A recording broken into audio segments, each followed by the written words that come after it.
Alita Battle Angel has such a huge fan base that people are like screaming for the sequel and the Alita I'm Army. screaming for it. I know. Like, What's going on? Why are they doing it? Because Disney bought it and it was the 20th Century Fox thing, and you know, with the merger, Such a shame. it just is what it is. know. I mean, for me, that time spent in Austin with Robert Rodriguez at Troublemaker Studios is like some of my happiest filmmaking moments.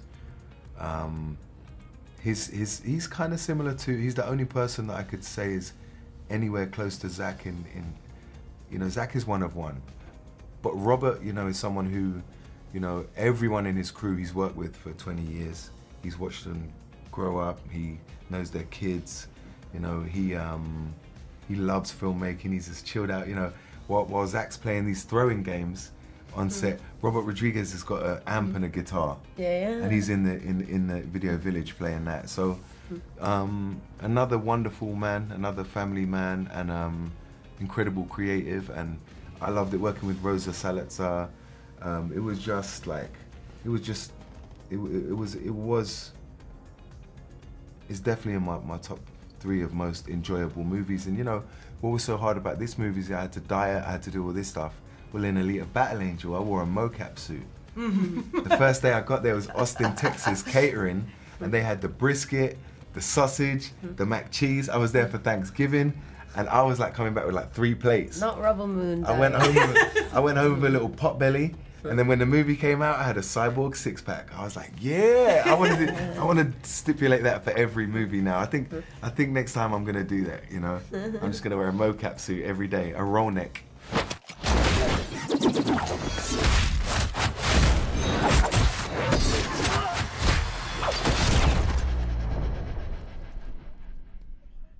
We're gonna have to fight. Zack Snyder, we love him. He's great. I love talking to him. He's always no BS. How do you describe working with him, and was there anything that surprised you about his process?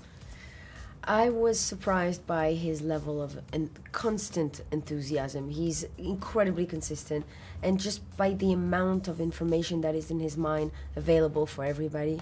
He has built an incredible story that he's been working on for such a long time, and he has behind him like a crew that's been so loyal to him for such a long time. He installed on set such a beautiful, fun, and harmonious dynamic with everybody he works with, no matter what. And you can tell like that 153 days of filming, can get pretty tiring and pretty exhausting, but no matter what, people show up, and he shows up with the biggest smile on his face. And I love when he plays basketball with water bottles. Yeah. When he's done with them and putting them in the trash. That was the most surprising thing for me, is like his throwing competitions all the time. Yeah. And we're on this huge movie, bigger than anything I've worked on before.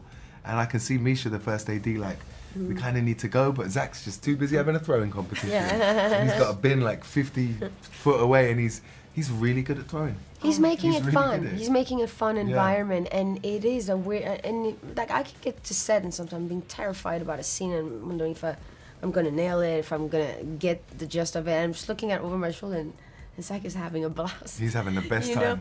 Know? And that to me was not just surprising, but it was just a reminder to have fun. And as a dancer, I can just be so awful to myself and be very serious and discipline. And then that sort of made me sort of relax a little bit around. And at the end of the day, I ended up just like laughing along with everybody. And remember there was I can't say anything. Sorry, my bad. Well, you mentioned the dance career, and I don't know if I felt this watching it. It almost felt like you were blending your 2 careers in this movie, especially during some of the fight sequences. Did you feel that? Yeah, honestly, this is the hardest thing that I've done since I was a dancer. And I've always said being on tour, being a dancer is the hardest thing I've ever done. And this was close to it in terms of what it required for me physically. And so also out of like being disciplined and the exhaustion, I was physically tired, mentally tired. But nonetheless, knowing you're doing the best project ever, and so we were all happy to be there.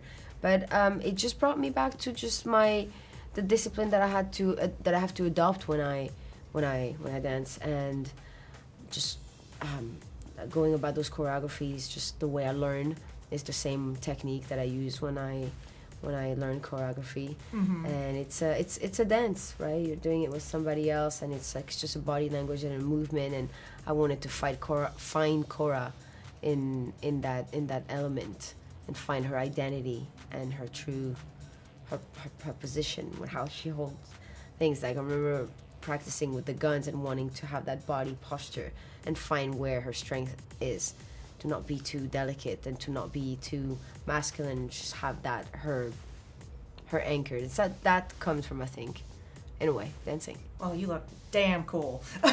So Ed, you are the big bad. Well, one of them. But as the movie progresses, we kind of learn more and more about this person and potentially where he comes from. How much did you know about his backstory, and what intrigued you most about the character? I suppose that they're one and the same. You know, Zack gave me an incredible amount of information about his backstory that you're going to see a lot more of in the extended cuts. There's a lot more Noble. Believe it or not, Noble is a lot more suited to R-rated than PG-13. Part two, you learn a little bit more as well, but really it's the R-rated versions. Yeah, he told me an incredible amount of information, and that was the allure. That this was a antagonist that was so well written, with such a range of scenes and that you can kind of, by the end of it, you can really understand his motivations. And I think a lot of the time, antagonists are very underserved. That's why I like to be very sparing with choosing them. I think I've chosen good, memorable ones so far, and after this one, I'm going to be even more picky.